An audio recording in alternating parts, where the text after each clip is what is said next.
Powder சின்னம், powder சின்னம்.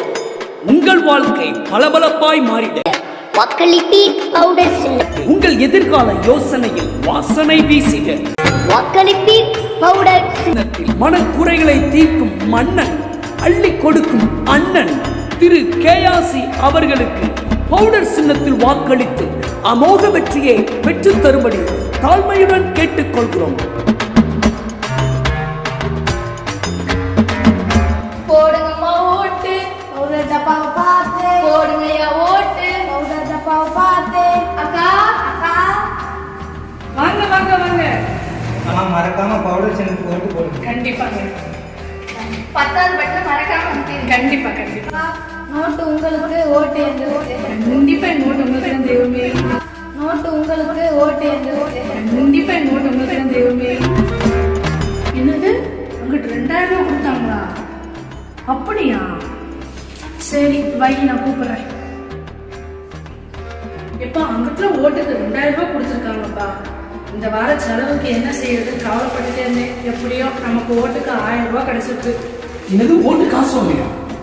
ஆமா, ஆண்டவரே நமக்கு தேவையை அறிஞ்சு கூப்பிட்டு வந்திருக்காரு. ஆண்டவர் கொடுத்தாங்க. நம்ம காசா நமக்கு திருப்பி தராங்க. என்னது நம்ம காசா? எது நம்ம காசு? ஓட்டுக்கு லஞ்சம் வாங்கக்கூடாது என்பது இந்திய அரசியலமைப்பு சட்டம். அதை வாங்குற நீ ஆண்டோடைய பார்வையில மட்டும் யாருக்கு வேணா ஓட்டு போடலாம்ங்கிறது தனி மனித இஷ்டம்.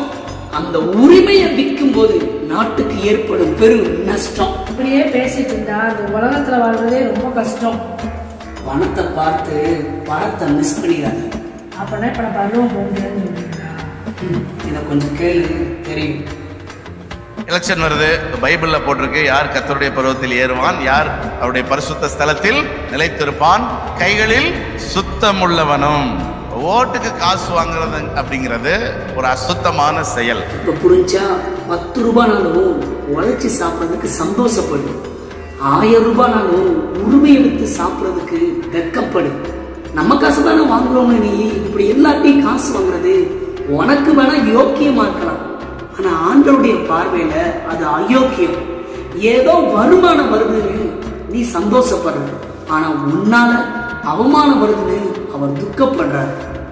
அட போங்கப்பா, சட்டத்தை மீறினவனும் ஏமாத்த தெரிஞ்சவங்க தான்ப்பா அந்த உலகத்துல நல்லா வாழலாம்.